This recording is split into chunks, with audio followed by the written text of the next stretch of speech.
everybody, this is Peacemaker here, and today I'm going to show you how to set up a CraftBukkit server. There will be 3 or maybe 4 links in the description.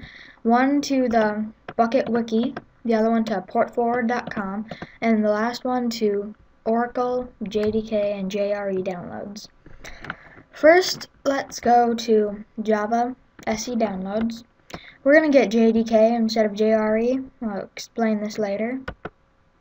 Maybe now, but basically JDK has JRE and other things that you might want in the future. You're going to want to accept the license agreement. Now go to your start menu, right click computer, and go to properties. Scroll down if you have to until you see what system type you have. I have a 64-bit Windows operating system, so Windows 64-bit. I don't know why they have 86 here, but I believe this is for 32 bits. So we're just gonna click this right here. This can take a little while to download, but go through the installation. I've already installed it. So yeah. Okay, now go to the wiki and scroll down to Windows. That's what you have, of course. We're gonna wanna click on CraftBukkit recommended build. This can take a little while, but eventually a download will pop up asking if you would like to download it, because it's saying that it might be able to harm your computer, but it can't. It's just a natural warning. So while we wait for this, let's quickly get a folder set up, as I already have, YouTube server.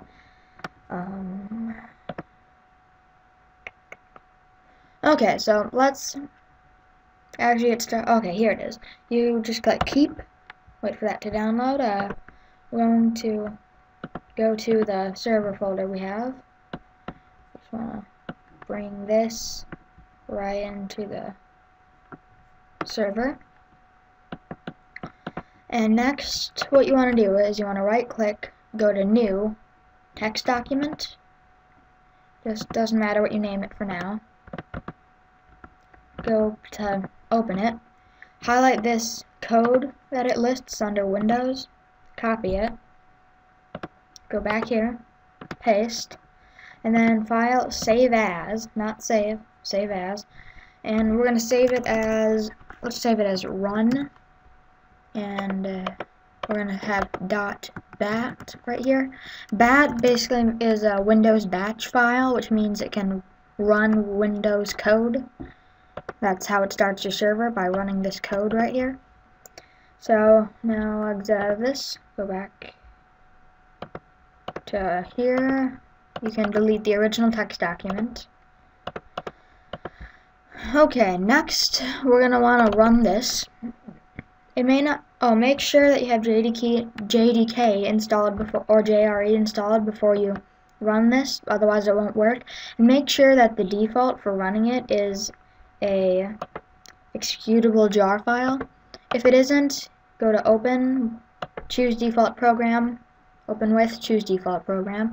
Then if, let's say you might have WinRAR, you might have the default being that, but just make sure it's this.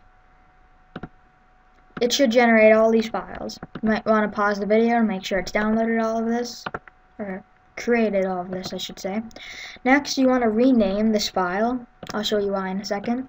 Highlight this and just delete that.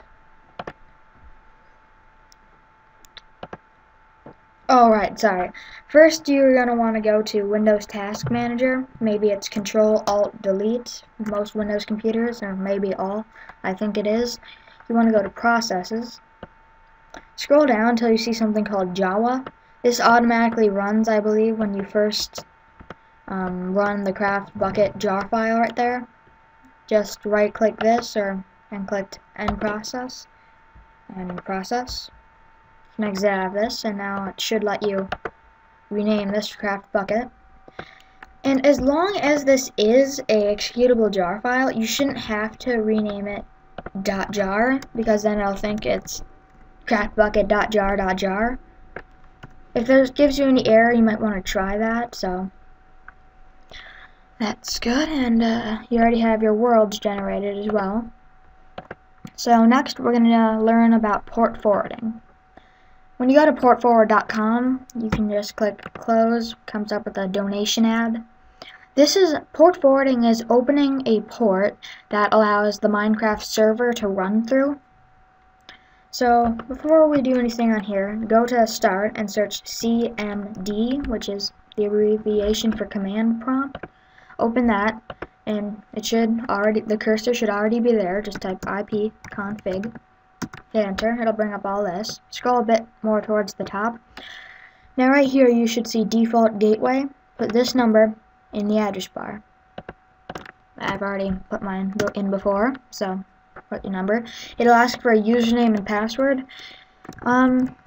If it's yours, router, you shouldn't have any problem with this, but may have to ask parents or somebody if you don't know. Okay, it'll say. Might have to load, but we're gonna go back to port forwarding here. As soon as you look at the information you need, you can also find this information just by looking at your router. So mine's on Netgear Genie 38000. Back to port forward. Scroll down to Netgear. The brand is first. There.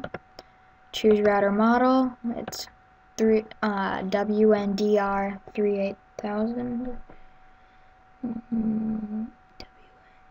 Okay, it only has ones close to this, so let's go with maybe this one for now. It doesn't have the exact one. It has most routers, but it may not have yours.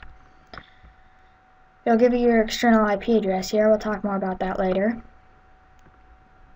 First, okay, now hit Control F, which opens up this find right here. Type in Minecraft. Might want to spell it right. And you'll find Minecraft server. Click there. That means it's giving you a tutorial on a Minecraft server, port forwarding for that. So it'll show you some of the first steps, but oh yes, this actually does look somewhat like mine. In my other tutorials, when I've done one of these, it's always looked a lot different. But you can scroll through this and it'll give you some useful help, but I'm just going to show you. I've done this before. Go to Advanced, or at least on mine, Advanced Setup. You want to do port forwarding.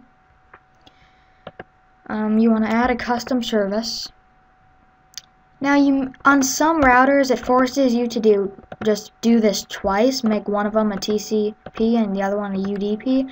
But then on this, we have to do both. You can just do them separately, but do it twice. This service name, it doesn't matter at all. So let's just have this be YouTube server. Now, these are the ports that it's using.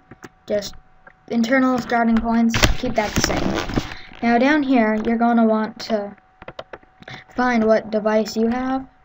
This is a handy feature in case you don't know, but this number will also be IPv4 address if you go back to the command prompt. So if you need that number, you can easily find it here.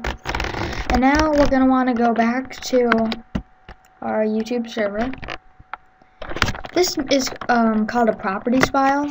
It just uses this to find what you want it to do, I suppose. You want it to open defaultly with Notepad.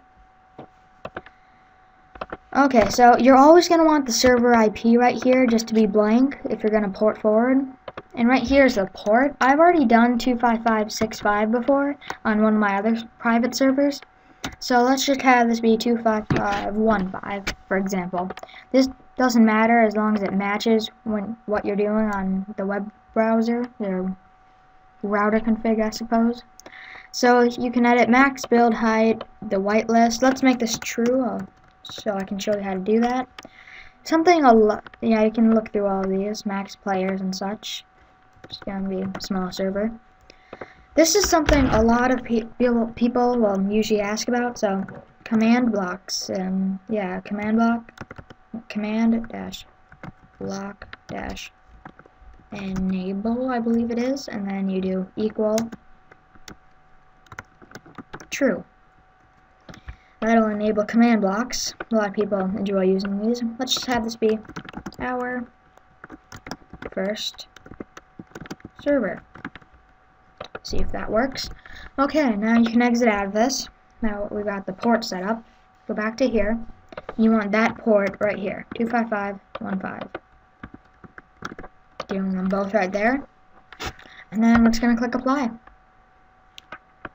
Okay, YouTube, the service name right there. And that should all be set up.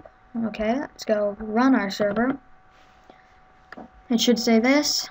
Start loading this. If it says cannot start Minecraft server on this port or something, server already running question mark or something like that, that might mean you already have a server open there on that port. Like if I had mine 25565 and was running that other server at the same time, it would say that, but it might be that Java thing again if you accidentally ran that, so just go back and look for it and end that process if it says that. So it'll say done. You can also do any commands from here. On a regular on Minecraft servers, you have to do a slash, but we don't have to do a slash, so help. Help is either help or a question mark that works on the console. This is called the console in case you didn't know that. So you can also do slash list, what players are online, and stuff like that. Some commands you may need to know are reload. Reloads any config files in here. There's also stop, which simply saves the world and it'll kick all the players. Okay, and don't know why I actually stopped that, but let's go into my Minecraft and see if we can actually access our server. Okay. If it says anything like cannot access CraftBukkit version or cannot access CraftBukkit.jar, I think it'll say, that just simply means you haven't renamed this correctly. It's looking for CraftBukkit, but when you download it, it automatically has version numbers and such on it. Okay, so now there are a few different ways to go to onto your server. For example, localhost. I believe this is only if you're on the default port for your server, 25565. But another way to do it is add server. You can simply put :2 and then the port number. Our first server. Working fine. And if you go back here, so you can exit out of the IP config. Oh yes, foolish. Go into the whitelist text file, and you can just simply add a Minecraft username. I don't believe it's case sensitive. I haven't found it to be. Go. Oh right, this is where reload would come in handy to reload the whitelist. Come on. Now let's try. Okay, maybe you do have to stop it.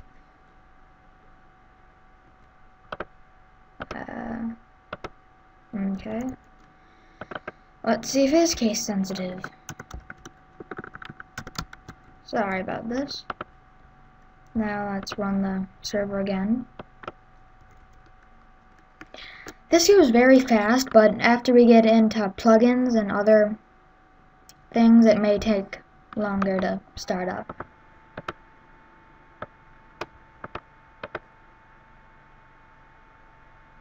Okay, now we're on. If you go to the console, it gives you any chat, let's say hi. It gives you any chat information.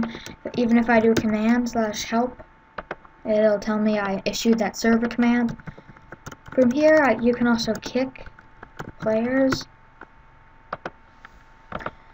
Okay, so this is it for our first Bukkit server tutorial. In the very next video, I'll be going over other possible errors that you may receive, and in the video after that, we'll get into plugins. But one more thing that you'll have to know is go to google.com, or just do a Google search. Get ready to do one at least. Search IP on the Google search. This is your public or external IP address. You also saw it over here. And this is the IP address that your friends will have to use. Okay, it's been great making this video. See you next time.